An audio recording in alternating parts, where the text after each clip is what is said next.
So welcome back to our first timely topics of the fall. So we're looking at Posse Comitatus, the National Guard, and presidential power. The idea is that we can kind of get past all the spin that exists out there and the certainty and try to look at the larger picture of the arguments, the precedents, the legal statutes, the murkiness of it. Because it's not so clear as either side often wants to make it out to be. So we're not going to go through everything in this packet. Some is extra reading for you at home if you want to kind of dig more into some of the specific things we'll talk about. That way you have resources. So in this sense of introduction, as you know, President Trump has used federal troops on American soil in California, in Washington, D.C. It brings into questions about the boundaries between military and civilian authority and reignites the debate about the militarization of policing. So in August, hundreds of National Guard troops marched into D.C. after President Trump declared the city lawless. Thousands of miles away, a federal judge in California was considering whether Trump's decision to federalize the National Guard during immigration protests in Los Angeles violated federal law. So these parallel cases have become flashpoints in a larger constitutional struggle over the role of military and domestic law enforcement. So the domestic activities of the U.S. military are governed by a complex web of laws. The key pillars of this framework are the Posse Comitatus Act and the Insurrection Act, which have not been meaningfully updated since the 19th century.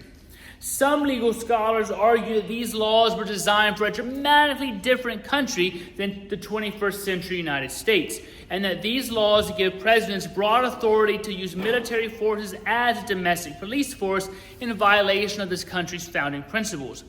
Others argue that the president needs these broad powers to maintain law and order when normal local and state police forces cannot.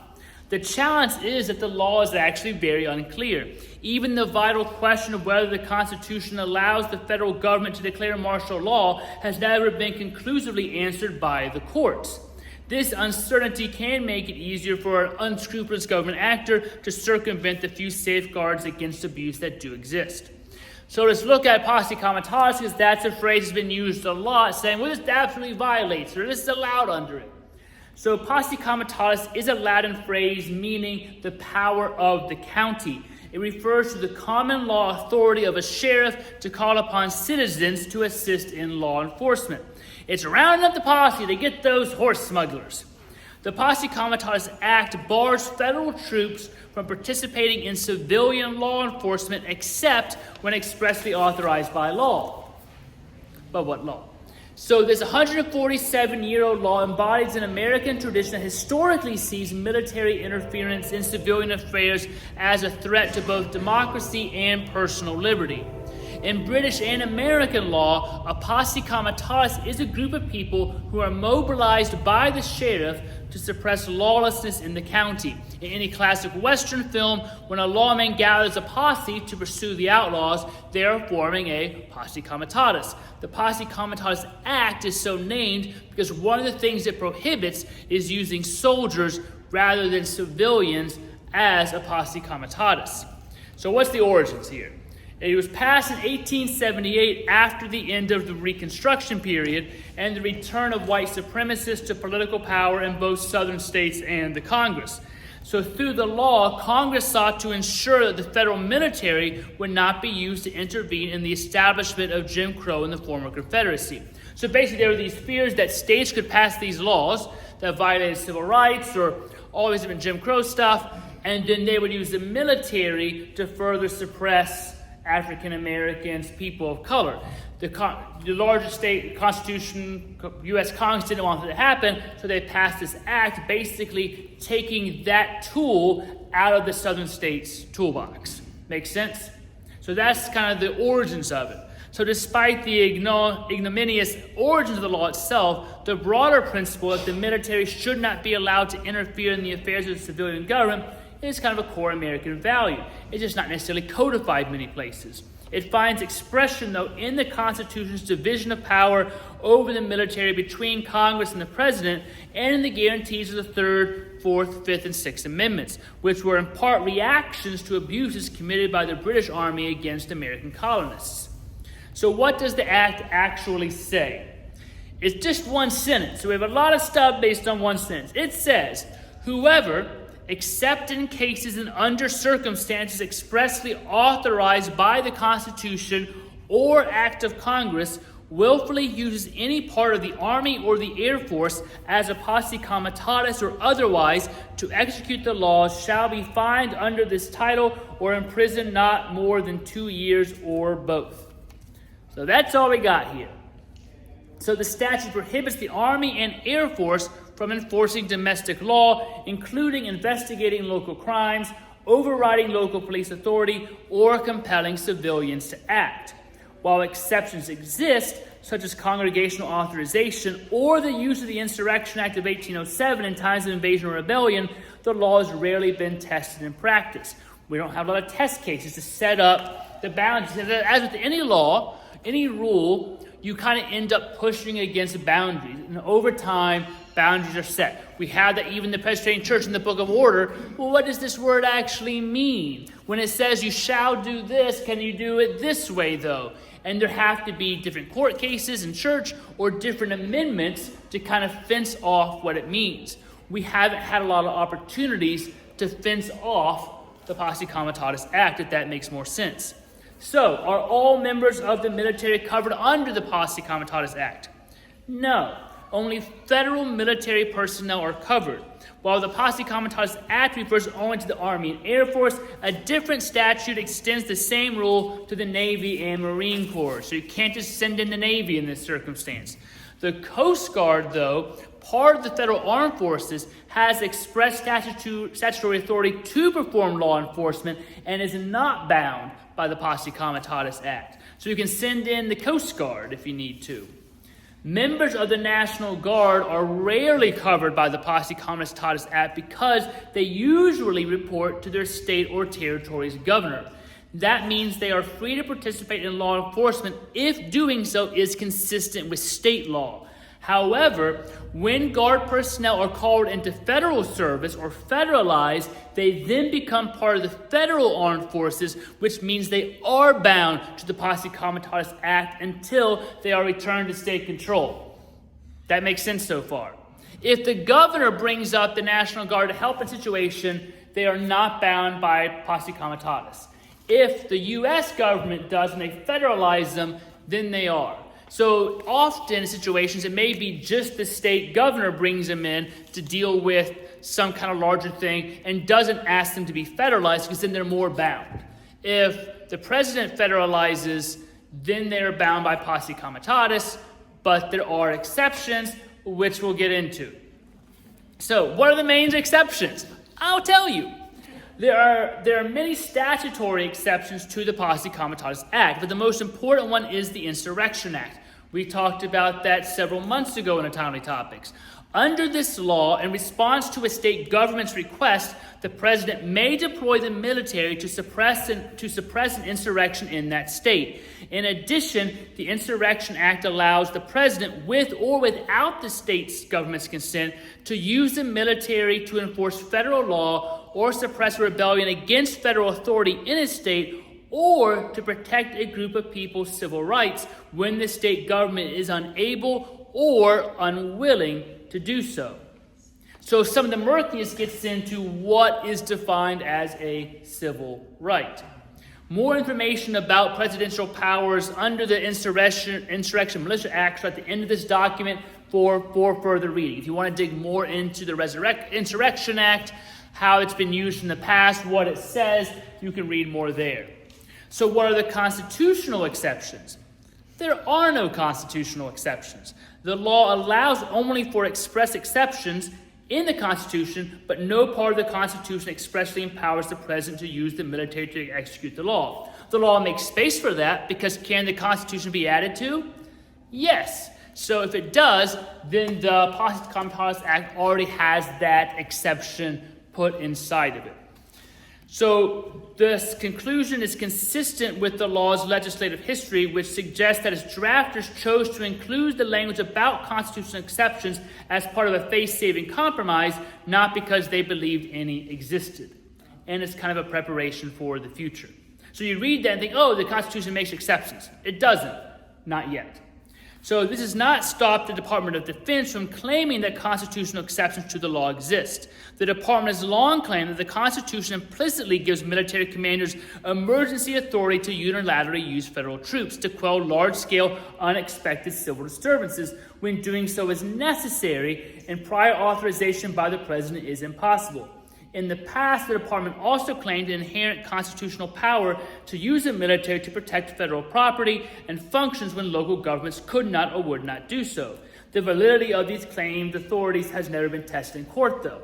So they can claim that authority, and they may kind of have some basis of it, but it hasn't been tested and tried out. So that happens a lot in life. You might have a boss, a CEO saying, well, this makes sense for me to do this, and I've been doing it for a while. Well, this is the first time I'm going to try it, and there's nothing that says you can't necessarily, but there's nothing that says you can, so until you try it, you don't see what happens. We had that in church sometimes. What role can a pastor or a chairperson of a committee or a treasurer kind of make a unilateral decision? Sometimes we don't know until somebody says, you made that decision, but I don't think that's actually prudent. We need to have session make this decision. Sometimes things just kind of happen through kind of just history, or this is we're all kind of in agreement about it until somebody challenges it, and you might say, hey, actually, let's take a look at this. Yes, it is allowed because of this, or no, it's not allowed. So they can claim that authority, but it hasn't been officially given, if that makes sense. So they can claim it. They may be right. They may be wrong. Different courts may decide it differently in different eras, too. So let's go into a little bit of background on some stuff. So we know the president asserted federal control over Washington, D.C.'s police force and deployed National Guard troops to patrol the Capitol, which is a little bit different than normal, but it's not complete without precedent. The president's order in August mobilized hundreds of National Guard troops to the streets of the nation's capital. Now, the National Guard is a military branch distinct from others in that its soldiers answer to state and federal governments, but the president has the power to activate a state's National Guard without cooperation from the governor. Since D.C. does not have statehood, the National Guard answers directly to the president. National Guard troops are a familiar presence during times of crisis. They are often deployed to assist in catastrophic weather events, riots, even were used during the fallout from the coronavirus pandemic. If you remember, during the 2020 racial justice protests following the murder of George Floyd, dozens of states called on their National Guards to assist in local law enforcement, including in D.C. So when the states did it, the National Guard can participate in that local law enforcement. And in D.C., the president called them up, and again, he's basically like the governor of that territory, so again, that's allowed in that situation. National Guards was all over the country patrolling the largely peaceful protests. However, Trump's decision to federalize them as a blanket response to crime in D.C., which he has described as repeatedly out of control, but D.C. officials have said have gone down, raises legal questions, as does his use of the National Guard in California. So these are different circumstances. And again, not a lot of precedents to go exactly with it. But there are some precedents to look at. So we'll look at some. So it's not uncommon for governors or the president to call on the National Guard in times of turmoil, but that was not always the case. The nation's founders were initially wary of military intervention in domestic matters. So their defining experience with domestic deployment of the military was the Boston Massacre and the quartering of troops in private homes, said Joseph Nunn, an attorney at the Brennan Center's Liberty and National Security Program, who focuses on the U.S. military. He says the people who drafted the Constitution were extraordinarily suspicious of military power, so much so there were vigorous debates at the Constitutional Convention about whether even to allow for the creation of a national standing army or whether the new country should instead rely exclusively on state militias. Ultimately, the Founding Fathers would determine that state militias should exist to be deployed in domestic matters only in cases of emergencies. The precedent for what would eventually become the National Guard. Since then, as far back as George Washington, presidents have called on state militaries to assist in federal matters. Washington himself led a contingent of the predecessors of the Guard to suppress an uprising here in Pennsylvania because of attacks on whiskey, the famous Whiskey Rebellion. Y'all Pennsylvanians didn't like it. They kind of had an uproar. Washington had to bring in the National Guard, so to speak, to quell the rebellion. So it goes back to the first president. President Lincoln called on state militias at the outset of the Civil War to help in fighting Confederate turncoats to the South. President Johnson federalized the Alabama National Guard to prevent violence against marchers in Alabama. In more recent history, presidents have usually deferred to the wishes of governors in assessing whether a National Guard presence is necessary. But again, that's kind of just custom now. There's not all these spelled out rulings. So things may be a change from normal process, but it's not necessarily against the law. It's just a different process. Sometimes we decide another pastor may come in one day and kind of change how we do things. And if it's not prohibited, they can change it. It's a different thing. You might have a custom to do something here for corn roast, forever, I don't know, some kind of certain phrase at baptism. But they might come in and start saying a different one. It's not against the rules unless you have an active session saying this must be said. So it can be a departure from the norm, but it doesn't necessarily make it illegal. During the Civil Rights Movement, presidents on some occasion used their authority to supersede states' rights to activate the National Guard. That was the case in 1957 when Dwight Eisenhower took control of the Arkansas National Guard against the governor's wishes to aid in the process of integrating public schools after the governor had ordered the Guard to block the famed Little Rock Nine from entering a school building. So the president, against the governor's wishes, federalized the National Guard, used them for local police enforcement, but it was allowed under Posse Comitatus because it was protecting the civil rights of citizens when the state wasn't able or willing to do so. Makes sense? So there you have a situation there. For 60 years, that would be the last time a president went over a governor's head to call on state troops to deploy. But then in June of that year, Trump broke the long-standing tradition by federalizing thousands of California Guard troops in response to protests against immigration raids. So 6 years of not doing that, but there was precedent to do it. To find the circumstance in which the federal government has deployed military personnel into a state to assist with civilian law enforcement over the objections of the state government for a purpose other than civil rights enforcement, you have to go back to 1894 and the Pullman strike. So what we saw in Los Angeles has no precedent in modern American history, but there is precedent in history. So sometimes it's like, well, it hasn't happened in a while, but it has. And that's where some argue these laws need to be updated because it's been a long time, but they haven't been yet. So what legal authorities did the president invoke to authorize the deployment of the military? So as we previously covered, the use of federal forces to perform core civilian law enforcement functions is barred by the Posse Comitatus Act unless expressly authorized by the Constitution or Act of Congress. The statutory authorization for using federal troops to quell civil unrest is that Insurrection Act. It's the name given to an amalgamation of laws passed from 1792 to 1871. You can read more about it at the back of your packet.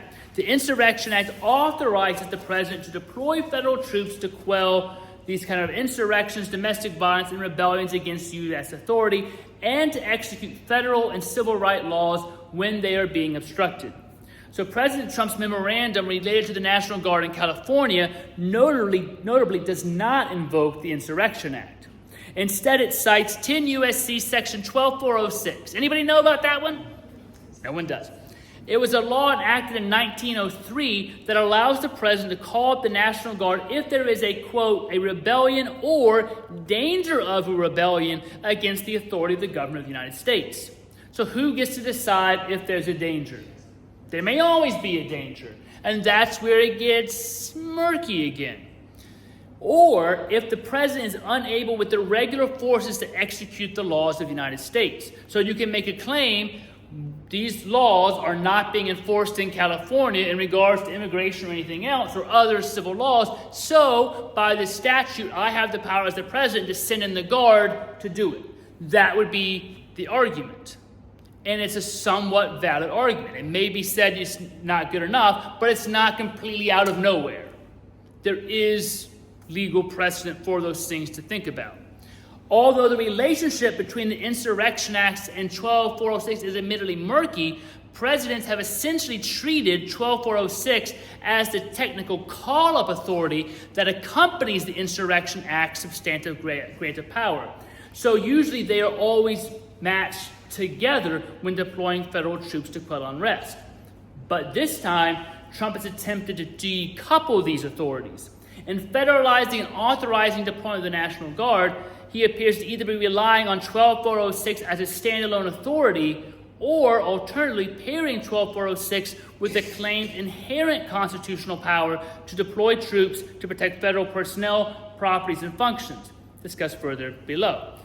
In authorizing deployment of active duty armed forces, Trump is ostensibly relying solely on a claim of inherent constitutional power, given that 12406, unlike the Insurrection Act, does not authorize deployment of active duty armed forces. And this is where the Trump administration says we have this inherent thing by the Constitution, but it hasn't ever been tried and solved yet. So they can say it doesn't mean it's true. It doesn't mean it's not true. Right now, it's going through the court processes. And this is something that always happens. In every administration, conservative, liberal, Republican, Democrat, the president will kind of think of something and say, I think this is an inherent power. And it goes through, and then the other side challenges it, and sometimes it's upheld, and sometimes it's not. It's the same thing with tariffs. Basically, I kind of have this power, and the Supreme Court's going to decide that. There were things in the Biden administration, Obama administration, where we kind of claim this is within the larger scope of powers. Kind of like with the pastor, there's not a lot of express powers in the Book of Order. So what should I have the opportunity to do? We have homeless people come by. Do I have the power to give them a Walmart gift card or not? Do I need to have every little decision like that go through session? Do we need to have session kind of write out every single possible scenario that comes up?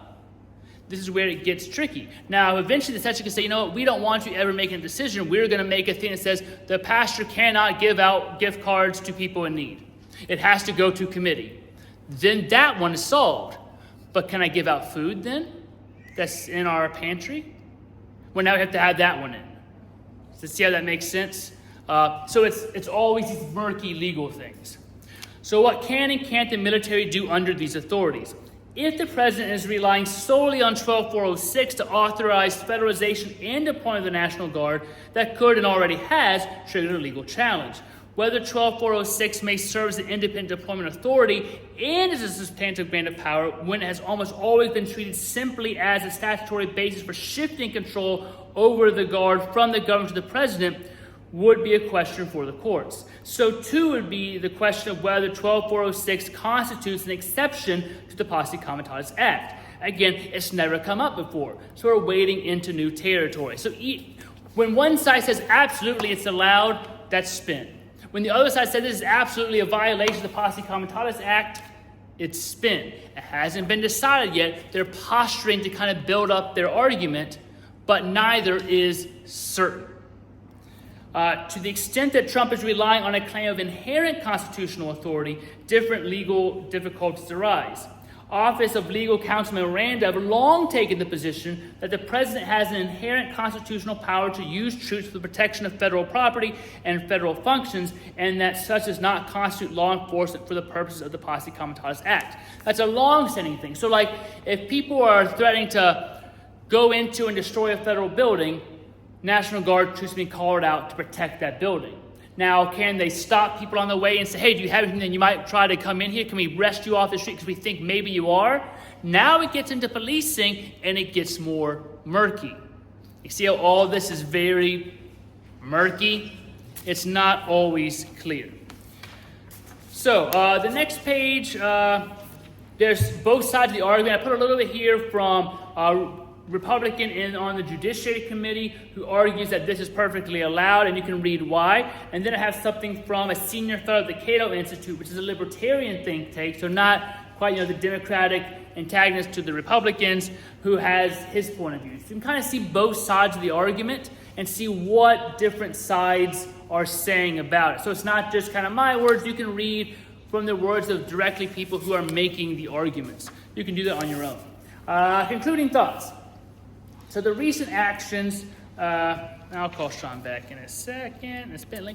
The recent actions by President Trump to use the National Guard in a variety of policing and peacekeeping capacities has raised important questions about presidential power, military use in law enforcement, that should at some point be answered, so it's not quite so murky. There will always be questions and exceptions, but we could probably do a better job of putting the guardrails around some of these things, defining it better. It's like when you have your property, you kind of think your property is somewhere around this tree, but you're not really sure.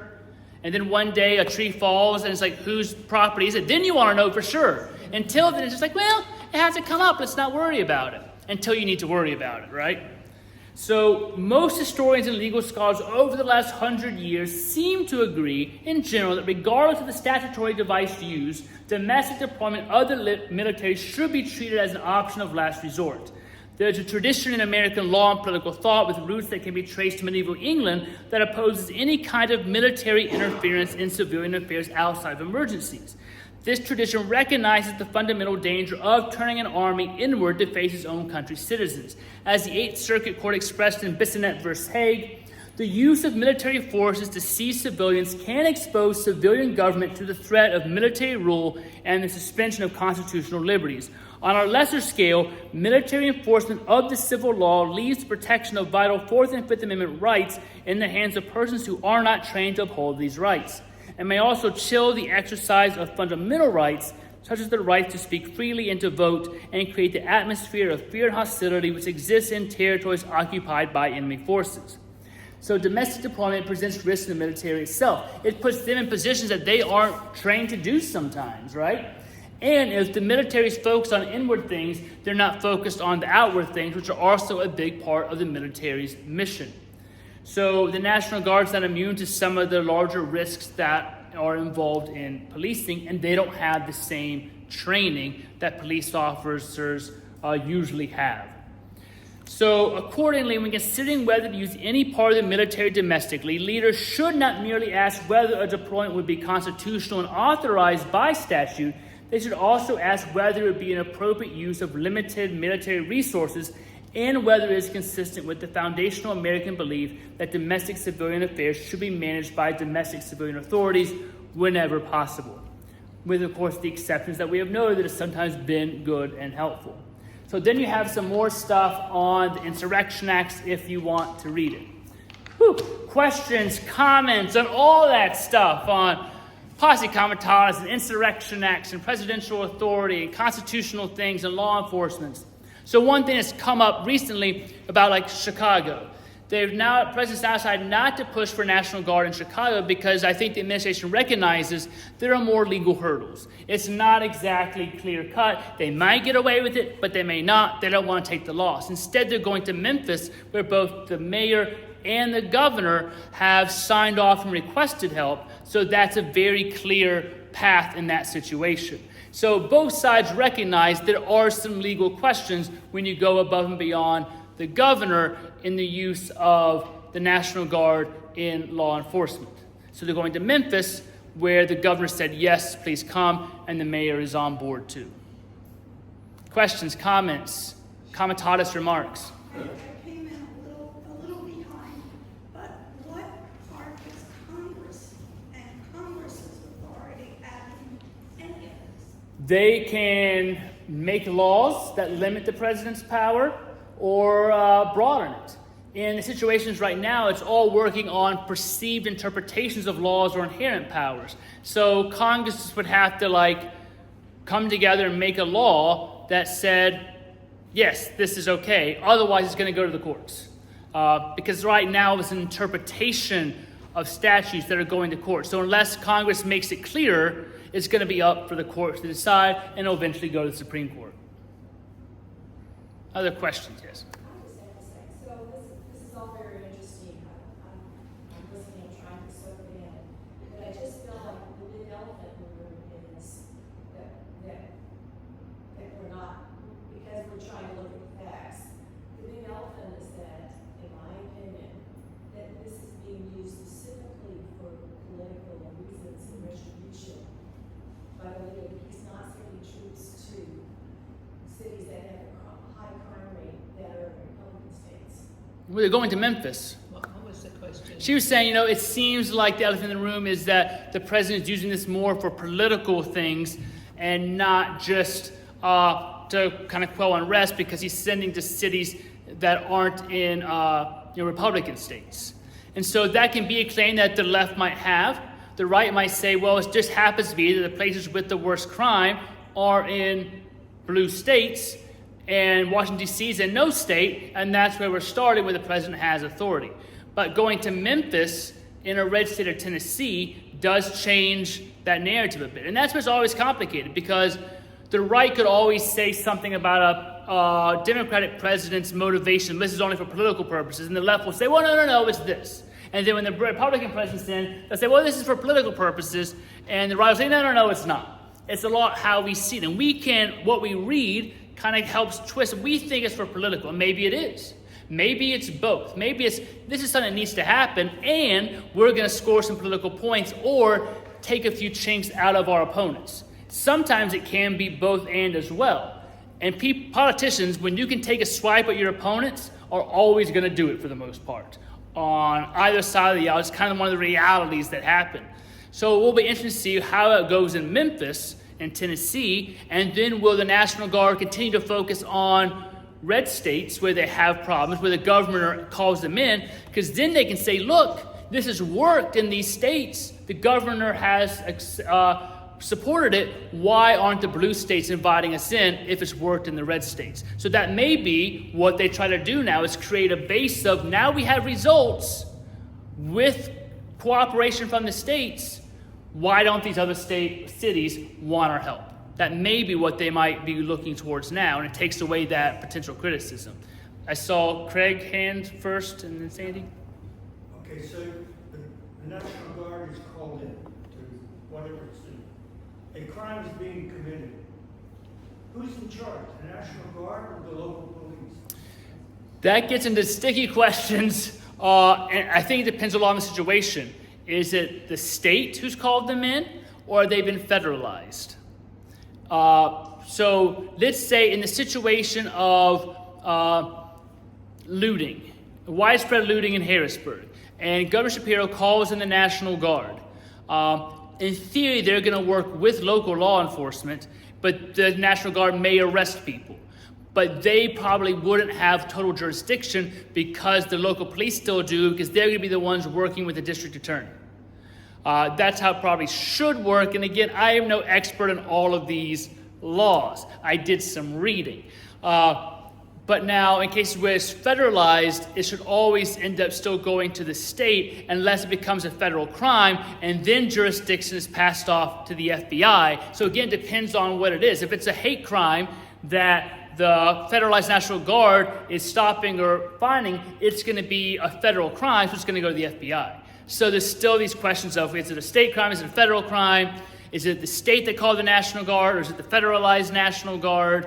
Is it in D.C., which has different rules than other states? So completely depending on context. And they'll probably, with any police operation, there's always fighting over jurisdiction. Is it the state police? Is it the city police? It's like, anybody watch the murder show on Netflix, like The House, The Residence? There are always questions like, was it the Parks Department that has jurisdiction? Is it the FBI? Is it the Secret Service? Is it the D.C. Metro Police for a crime that happens in the White House? Because it's covered by all of those. So who gets jurisdiction? That's often a larger law enforcement question. Sandy, you had your hand up next. Well, I was wondering, though, if Trump could say that he's calling the National Guard because there is the danger of a rebellion against the authority of the government of the United States to execute the immigration policies. And if he's using that as his argument, it'd be like if someone was attacking a post office or attacking the immigration office. He wants to make sure his ICE employees can do their job. I'm just throwing that out as a possibility, but I don't know. He did not refer to that at all in his... No, not yet. If it comes up to courts, that may be an argument they use, and that may stand. It's always kind of depending on how well it's defined. Like with anything, we think this is with police all the time, what's probable cause, right? And sometimes a police officer enters a building because they think they have probable cause, and they later say, no, that wasn't enough. And other times, yes, that was probable cause. Yes, that was an emergency. And sometimes you see on shows like, do you hear that baby crying on themselves? Let's knock in the door. Oh, we thought we heard a baby crying. Sometimes it's made up. But sometimes they'll make the claim, but then ultimately, if someone challenges it, it's up to the courts to say, yes, this was a danger, or no, it's not. And sometimes we don't know the full extent of danger.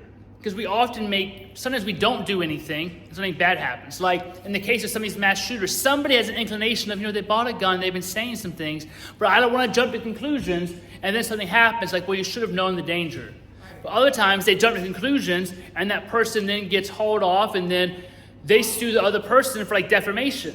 So it's challenging to try to pinpoint what is a danger, when it becomes a danger, and how you define it. And on a small micro scale and on a larger macro scale of rebellion. Kara. I have a question. When I was growing up, I lived in East Orange, New Jersey. And in the mid-60s, there were revolts in Newark, and they literally burned the city, a lot of them. And there was no, to my knowledge, National Guard called in then. And it stopped. The burning and everything stopped right at the border of the city that I lived in. Because that city had enough people in the government that were colored, or black, or African American. Back then they were not called any of those names.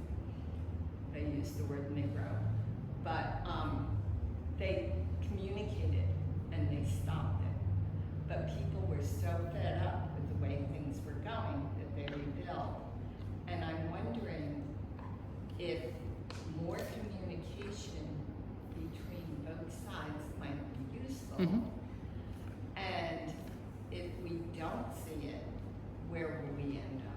Yeah. I mean, more communication is always helpful, right? Sometimes these things, policing have often been used as political tools. You police more in one area, depending on who lives there, and you arrest more people than in this area. Happened a lot with the drug rage. You had a whole lot of rich white people using drugs, but a lot more poor black people were arrested, right? Sometimes it's used on those things. Areas where you have more police patrolling. Is it because there's higher crime? And all the different reasons. So sometimes the National Guard's called in some instances, not in others. Or if you have limited resources, where they're sent in. And that depends a lot on the governor, the president, all the different forces. So we don't always have the privilege of knowing all the behind-the-scenes answers. So we make assumptions. I was watching football yesterday, which I don't normally do. My dad was in town. And they show, first I've ever seen, the command center of the replay officials. And you got to see the discussions of watch this video, look at this, like, okay, I'm seeing behind the curtain of how they're making this really tough call. And I thought it was really helpful, because sometimes we can be like, well, they just have a bias or something, but you can see their conversation. And I wish more in life we could see the conversation of the decisions, because we often make assumptions about decisions based on the stories and the lenses we're looking through, but we don't always know how those decisions were made. And I wish we did more. Sometimes, though, it's good that we don't have all the behind-the-scenes stuff as well. But yeah, more communication is almost always a good thing when it comes to all these different issues. Yes. So, it seems that we are getting mired down in laws, and how does this look, and how does that look, and how does this look. But last Sunday, when I saw a man sitting on a park bench in Washington, D.C. doing nothing, and he was arrested by ICE, then the laws can take care of that. But my question for myself is, and I don't expect anybody here to answer it, where do I stand morally on that? And is it my moral responsibility to enter into something that ends that? Because did this happen in Germany with the Jews, where everybody said, well, we're not involved with that, that's that person down the street, and things got worse and worse? Are we, as citizens, allowing that to happen? And I don't expect an answer to that question, it's just something I felt I had to say, because I'm so confused with the whole. And that's where it comes into like, what story are we living by? And every situation is different. It's always dangerous to compare everything to Nazi Germany because it's a different kind of situation. And sometimes people have been arrested that should be arrested. Other times they've been innocent. How do you know? With all these mass shooters, if we had police sometimes know about it and they don't do anything because they're afraid there'll be outcry if they grab a random person off the street. But then later, why didn't you grab that random person off the street? Sometimes, in cases, immigrants have been arrested when they should have been, and then they commit a crime. Other times, people who are completely innocent citizens pulled off, kept in IC detention for weeks without any contact. Both are bad, and it's tough to know when. And it's easy to play kind of armchair quarterback on these things after the fact, too, which is why I never would want to be a police officer. How do sometimes make split-second decisions? Does that person have a gun, or is that a stick, or is that a candy bar? I have to know right then to protect myself and my family and my partner. I do not want to ever be put in that position to make these kind of calls. And that's why I also don't want to be a politician on these things. These are tough decisions. And that's where each of us decide, looking at all the different information, all the facts, and we look to our faith. What does our faith call us to do? And I think you have to act always with kindness, with justice, but also with humility, that we don't always have all the answers. Even with the stuff this past weekend with Charlie Kirk in Colorado, it's like all this was out there, but until we get more information, people can jump to all kinds of conclusions, and you end up just muddying the waters more. So with humility, since being like, I don't have all the facts, let me wait and see what's happening. But then there's always a challenge of, do you wait too long? Those are the difficulties. Gretchen. Just